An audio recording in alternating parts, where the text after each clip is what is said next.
오늘의 이야기는 지금부터 3400년 전 하나님께서 한때에 따라 여호수아에게 백성을 맡겨 40년 광야를 다 마치고 요단강을 건너 약속하셨던 가나안 땅을 거의 다 이스라엘 민족에게 주었을 때의 이야기입니다.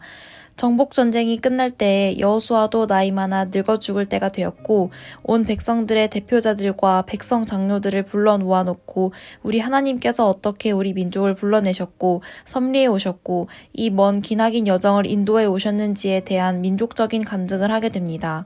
그리고 마지막 결론으로 자 이제 다 알지 않냐 너희들 다 들어서도 알고 보아서도 알고 체험해서 다 하나님을 알지 않느냐 그러니 이제는 정할 때가 되었다 언제까지 두 사이에서 머뭇머뭇거리면서 양다리 걸치면서 살 것이냐 아직도 너희 조상들이 섬겼던 저 애굽 땅 그 더러운 우상의 찌꺼기 그 폐습과 더러운 습관의 찌꺼기의 잔재에 붙잡혀 살 것이냐 그러면서 이렇게 말합니다. 만약에 하나님을 섬기는 것이 좋지 않게 보이거든 너희 마음대로 떠나가고 하나님을 섬길 자들은 빨리 이쪽으로 건너와라. 그러면서 피를 토하며 외쳤습니다. 나와 내 집은 오직 여호와를 섬기겠노라. 저는 청송교도소에서 참 제 인생에 많은 중요한 전환점을 많이 맞아봤죠. 근데 한 번은 보좌관 한 사람이 사표를 냈습니다. 하나 비니까 법무부에서 급히 충원을 해주겠다고 보충해주겠다고 연락이 왔죠. 저는 그 연락 받고 그때부터 아주 기도를 빡세게 했습니다. 하나님, 이번에 오늘 보좌관은 누군지 몰라도 제발 예수 좀 잘 믿는 사람 하나 오가지고 저하고 손잡고 이 복음사에 같이 좀 하게 해달라고 한 일주일 내내 아침 금식까지 기도했어요. 일주일 만에 아주 덩치도 크고 얼굴도 벌겋게 잘생겼고 남자 대장부예요. 제가 신고를 받고 급하니까 제일 먼저 인사기록 카드에 종교란을 봤죠. 보니까 종교에 글자가 3글자가 적혔어요. 기독교라고 적혀서 참 좋은데 그게 아니고 원불교라고 적어놨어요. 그 이제 기분 나빴지만은 3일째쯤 4일째쯤 돼가지고 그 집 이사를 왔습니다. 그 이제 핵심 요원들 한 30명 데리고 저녁 먹으러 갔습니다. 딱 갔는데 가보니까 이게 집이 아니고 불당이에요. 세상에 온 집에 향 냄새가 가득 찼죠. 큰방 입구에 보여 이런 선반을 만들어 놓고 거기다 쌀단지를 얹어놓고 향을 꼽아놓고 조상단지라고 그걸 숨기고 있습니다.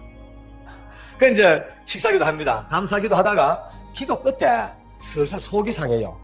이런 인간 오라고 기도했나 싶은 게 그래 기도 끝에 이렇게 기도했습니다. 하나님 이 가정도 속히 복음을 영접하고 도처에 붙어있는 우상의 찌꺼기를 다 떼어내고 온 가족 구원받게 하여 주옵소서. 그럼 우리는 아멘인데 주인 부부가 얼굴에 벌레 씹은 얼굴이에요. 그리고 그 다음부터 보니까 이 사람에게 전도할 생각도 안 했습니다. 이 고등고시 그러니까 사법고시를 오랫동안 준비하다가 대구 동화사에 있는 암자에서 말이죠. 몇 년 동안 사법고시 하다가 이상한 중을 만났어요. 이런 쪽으로 이제 깊은 조회가 있는 이 중을 만나가 3년 동안 고등고시 공부 때려치우고 이 중하고 같이 훈련하고 뒤따구로 댕긴 거예요. 그러니까 자기들 세계에서 알아주는 기인입니다. 그 청송 근처에서 자기 다닐 만한 절을 찾으려고 이 절 저 절 가봐야 주지들하고 몇 마디 얘기하다 보면 주지가 이 젊은 사람 앞에 무릎을 팍 꿇습니다.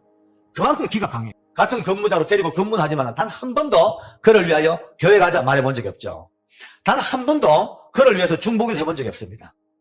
그런데 이제 1년쯤 지났습니다. 어느 날 밤중에 누가 문을 두드립니다요. 그래서 나가보니까 이 정주인 부부가 우리 집을 찾아왔어요. 그래 밤에 웬일이냐 보니까 할 말이 있대. 방에 딱 들어오자마자 앉아가지고 그러면 찌릿찌릿 웁디다 울면서 하는 말이 계장님 우리 부부를 계장님 다니는 교회로 인도를 좀 해주십시오. 지난 1년 세월 동안 이곳에 발령받아 와서 계장님 수하에 있으면서 자기는 지금까지 지옥 같은 인생을 살고 있대. 내가 네 보고 뭘 하더냐 하니까 그게 아니고 출근해가지고 계장님 얼굴만 딱 보고 같이 앉는 순간 자기는 천근만근 무게에 짓눌려가 숨을 못 쉬겠대. 내가 쓰는 게 아니고 이 사람은 영적인 세계가 워낙 민감하게 뚫혀 있으니까 저와 함께 역사하시는 성령님을 깨닫는 게 얘기입니다. 그래가지고 제 뒤를 조사해봤대. 앞만 봐도 단련수련 하는 게 없어. 그러니까 자기들이 볼 때 죽으라고 하는 거는 교회 다니는 것밖에 없어. 교회 아침부터 밤까지 낮까지만 시간만 나면 교회만 들렀거니까 자기들이 결론 내리기를 교회만 열심히 나가도 저는 길을 받을 수 있구나. 전 그것도 모르고 일단 이제 교회 등록을 시켰죠. 이제 교회에 관한 한 어디를 가든 장로님이 나를 데리고 다녀달래. 그러니까 빨리 길을 받아야 되니까. 그렇게 이제 한 5개월 교회를 다녔을까요? 참 열심히 해요. 지극정성. 그 마음은 오직 하나, 빨리 길을 받아야 되니까. 근데 한 번은 인근에 있는 조그마한 기도원에서 이제 세미나가 있었습니다. 그 세미나를 마치고 이제 들어오니까 교회가 벌써 이제 그러니까 새벽에 한 2시 반쯤 넘었네. 그러니까 집에 가서 잠자고 오기엔 너무 어중간해요. 왜? 새벽 기도를 꼭 드려야 되는데. 그러면은 이러지 말고 아예 교회로 가자. 가서 교회 교육관 가서 좀 쉬고 기도하다가 새벽 기도 드리고 그래 들어가자. 이래가지고 이제 우리 교도관 집사 3사람, 정태영 집사, 주임이죠. 정태영 주임과 저 5명이 들어갔습니다. 가서 이제 찬송하고 간증을 나누고 기도하는데 새벽 4시 반쯤 됐어요. 세상에 돌연 너무나 놀라울 게 성령의 불이 정주임에게 떨어지기 시작합니다. 예? 불같이 쏟아지는데 저는 불 받고 능력 받는 사람 많이 봤는데 그런 또 엄청난 거 처음 봤네요. 온 교육관을 뒹굴고 처박혀도 몸에 상처가 없어. 근데 문제가 생겼어요. 아직도 믿음으로 정리가 안 되어 있으니까 뻥 뚫혀 있는 그 영적인 통로 속에 성령의 역사와 악령 역사가 같이 공존합니다. 이게요, 절제가 안 되니까 미치겠어요. 새벽 기도 가면요, 저는 정주임을 허리를 딱 잡고 있어야 돼.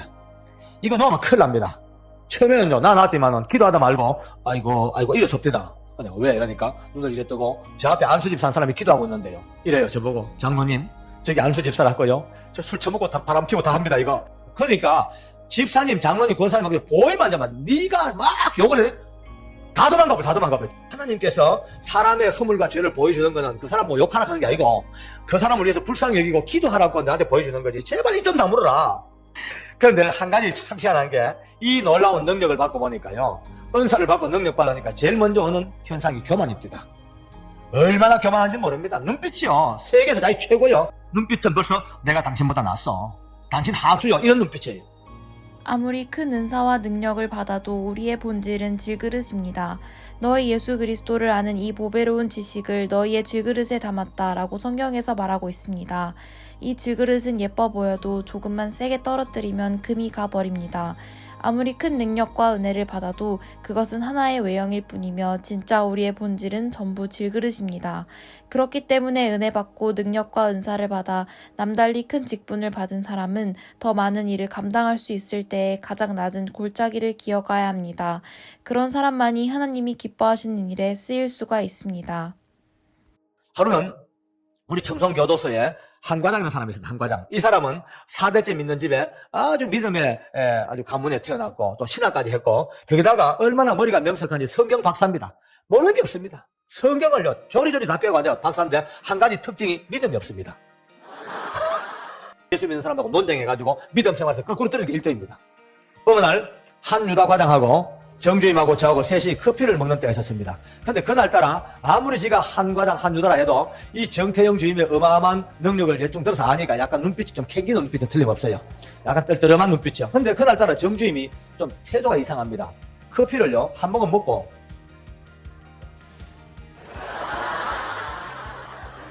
또 한 모금 먹고 계속 노려보는 거예요. 그래 한 과장이요. 왜 봐 하고 계속 쫍니다. 이제 쫄지요. 계급이 한 과장은 뭉아 4개예요. 저는 그때 3개째였고 우리 정주임은 뭉아 1개입니다. 감히 뭉아 1개짜리가 4개짜리 그 총경급 상관에게 딱 노려보니까 내가 봐도 아주 금방스러워. 근데 영적으로 눌리니까요. 한 과장 계속 왜 합니다. 한참 있다가 우리 정주임이 커피잔을 딱 놓더니만 갑자기 한 과장에게 손가락을 딱 가르칩니다. 한 과장이 진짜 놀랬죠. 왜? 첫 마디가 말라기. 앞뒤 없이 말라기래. 말라기 2장 얼굴에 똥을 쳐바를 것이야. 이 3마디를 던지네요. 여러분 성경을 읽어보면요 말라기서 2장에 보면 하나님을 만노로 여기고 하나님을 우습게 여기는 백성의 지도자들을 하나님이 얼마나 분노하셨던지 그 3마디를 딱 듣자마자 앉은 자리에서 몸을 떨기 시작합니다. 덜덜덜 떨다가 결국은 그 입에서 하나님 죽을 죄를 졌습니다. 하나님 죽을 죄를 졌습니다. 용서해 주셔서 거꾸로 제가 회개로 들어갑니다. 와 불처럼 회개하는데요 제가 봐도 충격 먹었죠. 이 어마어마한 한 과장이 정주임의 3마디에 자빠져 버렸어요. 사실 정주임은 성경을 읽어본 적이 없어 말라기가 무엇인지 알지 못했지만 자기 안에 계신 성령께서 너무 근심하고 아파하는 게 느껴지면서 한 과장의 이마에 말라기 글자가 새겨지는 것을 보았습니다. 장로님은 정주임과 함께 말라기를 찾아 2장을 읽었습니다. 그러자 정말 그 이야기가 나오는 것을 보고 정주임은 충격을 먹었습니다. 왜냐하면 자기보다 하수라고 생각했던 박 장로가 성경을 펴자마자 바로 말라기의 내용을 찾았기 때문이었습니다. 그 뒤로 박 장로를 이겨보겠다는 마음으로 한 달에 1독 반을 하기 시작했습니다. 이렇게 6개월이 지나고 10번을 일독하자 자기 멋대로 헤매던 은사가 말씀의 통제를 받기 시작했습니다. 하나님 말씀이 그 속에 들어가고 정립되어지고 기준이 서기 시작하니 교만하고 잘난 척하는 언사가 전부 정리되었습니다. 우리도 마찬가지로 말씀을 읽어야 합니다. 기도만 많이 해서는 안 됩니다. 기도를 깊이 하면 영적 세계로 들어가게 되는데 그 영적 세계는 아주 복잡합니다. 사탄이 자기를 광명한 천사의 모습으로 가정하여 나타나도 구별하기가 어렵습니다. 이것을 분별할 수 있는 것은 오직 하나님의 말씀밖에 없습니다. 드디어 우리 정주임이 이제 집사가 되고 우리 청송교도소에서 저와 같이 손잡고 불같은 복음을 전하죠. 놀라운 일들이 벌어집니다. 여러분 흉악범들이 한번요 성질내가 덤벼들고 악을 쓰면요 감당을 못해요. 근데 그게 정주임을 투입합니다. 정집사 가서 딱 그 손 붙들고 하는 말이, 야 5분만 기도하고 내 얘기 들어줄게. 5분만 하고 자꾸 아버지하고 기도합니다. 이 사나이에 과거 현재 미래를 벌써 영은 다 뚫어봐 버립니다. 그리고 얘기합니다. 너 실제로 지금 과음 지르고 있지만 실제로 네 문제는 네가 아니냐. 그리고 너 아직도 재판받지 않고 숨겨진 강도건이 2건 있네. 그래 너 대안이 없다. 예수 믿어야 된다. 기도하자. 그럼 그 앞에 다 거꾸러집니다. 자, 한참 저하고 둘이 손잡고 이 복음이 뜨거웠던 최절정기에 희한한 사건 하나 생겼습니다. 청송교도소 소장이 바뀌었어요. 두고 많다고. 아주 위험한 곳이고 아주 사고 요인이 많기 때문에 태평성대와 평안을 위해서 자기가 직접 재관이 되어서 교소적인 고사를 지내겠대요. 그 내가 소장 고사 안 됩니다. 이러니까 왜 안 되냐? 제가 장로입니다. 지금까지 기도하면서 이 섹터를 운영해왔고 기독교적인 방법으로 이곳을 관리했는데 고사는 좀 곤란하죠. 그러니까 저보고 화를 막 냅니다. 참 편협한 이 기독교인이라고. 고사는 종교 행사가 아니고 한국 민족의 고유한 전례 풍습이기 때문에 아무 관계없다는 거예요. 풍습이나 뭐나 누구든지 제 섹터에 제 관할에 고사상 채워놓으면 제가 가서 발로 찹니다. 그럼 나와버리세요.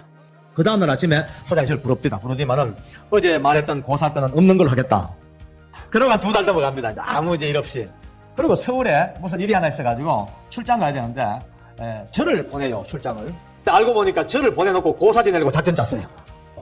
올라가서 이제 서울 갔는데 그 다음날 제가 서울 가 큰 고사상을 채워놓고 직원들 한 300명 뒤에 세워놓고요.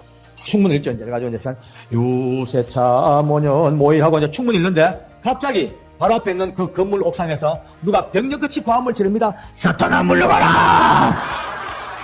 깜짝 놀라보니 정집사입니다. 우리 정집사가 이 옥상 위에서 저 밑에 고사지는 수당을 내려보고 사탄아 물러가라! 하니까 얼마나 놀랬겠어요 다들요. 30분 동안을 피를 토하면서 악을 쓰고 갈멜산 엘리야처럼 혼자서 그 고사를 못 지내게 한 거예요. 제가 얼마나 감동받았겠어요. 더 놀라운 사실은 그날 이후로 어느 누구도 단 한 명도 정집사 불러놓고 너 왜 그러냐 따지는 사람이 없어요. 소장도 부소장도 보안과장도 자기들 마음만 먹으면 부르고 뺨도 때려도 아무 관계없는 계급차입니다. 그런데도 단 한 명도 정집사에게 너 왜 그러냐 따진 사람조차 없어요. 제가 비로소 압니다. 한 번쯤 하나님 편에 서서 죽기를 각오하고 내 모든 것들 주님 편에 맡겨버리면 세상이 어찌하지 못합니다. 할렐루야 아멘. 이것이 바로 영적 권세입니다. 주님 편에 서버리면 세상의 그 어떤 것들도 건드리지 못합니다. 마지막 이 시대를 살면서 물질 문명은 극을 달하고 있고 과학은 첨단을 가고 있지만 영적으로는 기준도 없이 자기 소견에 오른 대로 자기 마음에 오른 대로 떠내려가는 시대 속에 살아가고 있을지도 모릅니다. 우리도 이제 우리의 땅을 정해야 합니다.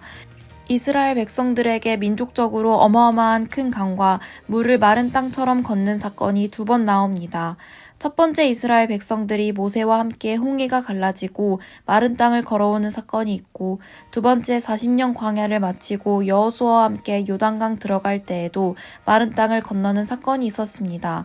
그런데 이 두 사건은 너무 다릅니다. 홍해를 건너올 때는 하나님께서 홍해를 갈라주셨기 때문에 큰 어려움이 없었습니다. 그러나 40년 광야를 마치고 우리와 같이 주님 앞에 나름대로 훈련되어지고 마지막 다시 한번 건너가야 할 결단의 땅, 다시 한번 점 찍어야 될 그 약속의 땅 가나안 땅을 건너가기 직전에 요단강은 예전 홍해처럼 갈라지지 않았습니다. 그럼에도 하나님께서는 범람한 그 강에 들어가라고 하셨습니다. 결국 괴르멘 제사장들이 무서운 강물 속에 들어갔을 때 비로소 위에서부터 물이 딱 끊겨줍니다.